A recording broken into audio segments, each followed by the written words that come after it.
آج کل یہ مزاج بن گیا ہے، یہ کافی حد تک بنتا جا رہا ہے، مردوں کا بھی اور خاص طور پہ عورتوں کا بھی، کہ ہماری اولاد کم سے کم ہو۔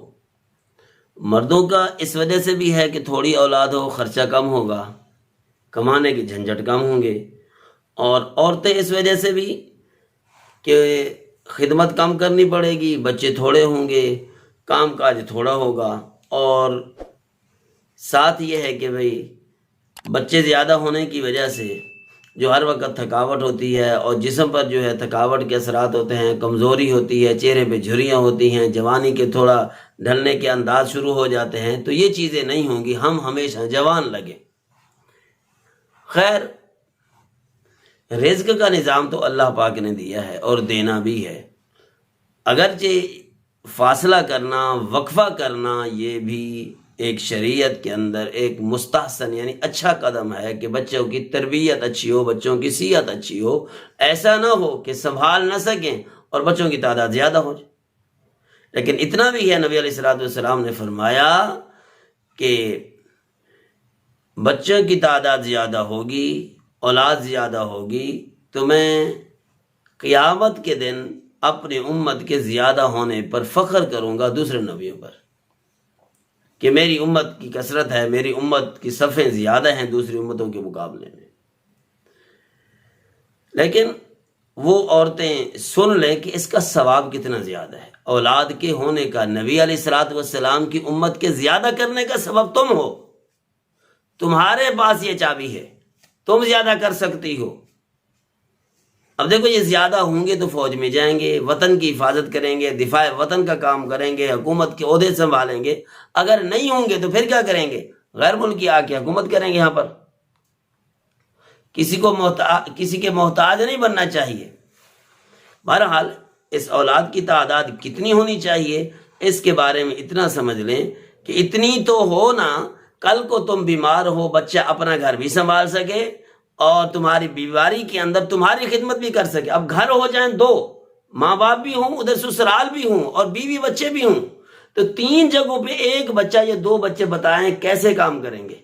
پھر انہوں نے کاروبار پر بھی جانا ہے، خوشی غمی پر بھی جانا ہے، تم بیمار ہو تمہیں ہسپتال میں بھی لے جانا ہے، سارا کچھ کرنا ہے، پھر کیسے امید رکھ سکو گے؟ ادھر تو کہتے ہماری جوانی ہمیشہ کے لیے رہے، مرد کہتے ہمارا خرچہ زیادہ نہ ہو، تو پھر تمہاری خدمت کون کرے گا؟ اس کے ساتھ ساتھ وہ ہماری بہنیں جو اس شوق کے اندر مگن ہیں کہ اولاد تھوڑی ہے، وہ ذرا سمجھے بھی سے اللہ نے تمہارے لیے اجر کتنا رکھا ہے امت کو بڑھانے میں۔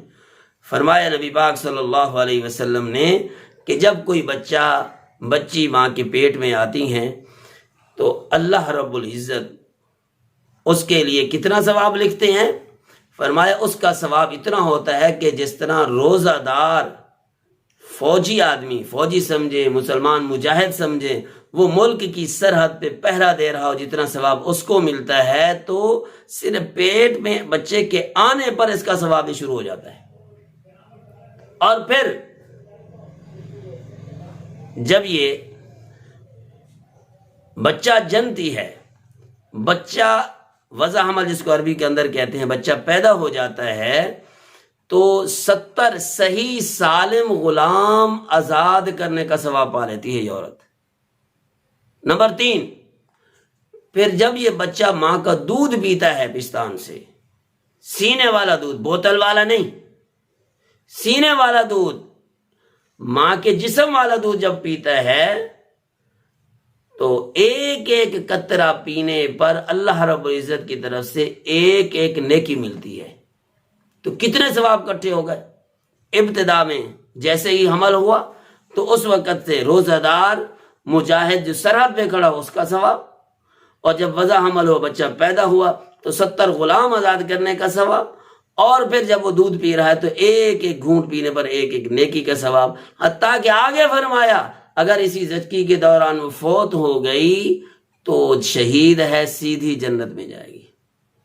تو 4 مراحل، چاروں پر بے مثال ثواب ہے، اس لیے اپنے ثواب کو ضائع نہ کریں۔ ٹھیک ہے، وقفہ کر لیں، وقفہ کرنے 3 سال کا کریں، 4 سال کا کریں، 5 سال کا کریں، تو اور نہیں تو کم از کم 2 نیتیں کر لیں۔ ایک تو یہ ہے کہ تمہارے زندگی کے اندر تمہاری خدمت تو کریں گے، تمہارے لیے ثواب اکٹھا کرنے کا ذریعہ تو بنیں گے، بیمار ہوگے تمہارا علاج تو کریں گے، اور جب تم مرو گے تمہارے لیے کفن دفن کا انتظام تو کریں گے. اگر اولاد نہیں ہوگی، جوانی ہوگی، تو اس جوانی کا کیا کریں گے؟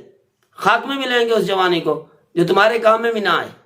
اپنا کام تم خود کر نہ سکے، گھٹنوں سے تم بیٹھ گئے. اور اولاد بھی تھوڑی سی ہے، بعض دفعہ ایسا ہوتا ہے کوئی کہنے میں ہوتا ہے، کوئی نہیں ہوتا، کوئی سسرال کی طرف وہ بھاگ جاتا ہے، کوئی کس طرف کوئی کس طرف. تو 2-4 بچے ہوں گے، نرینہ اولاد ہوگی تو کوئی تمہارے لیے خادم بھی بنے گا. ان چیزوں کو بھی تو دیکھ لیں.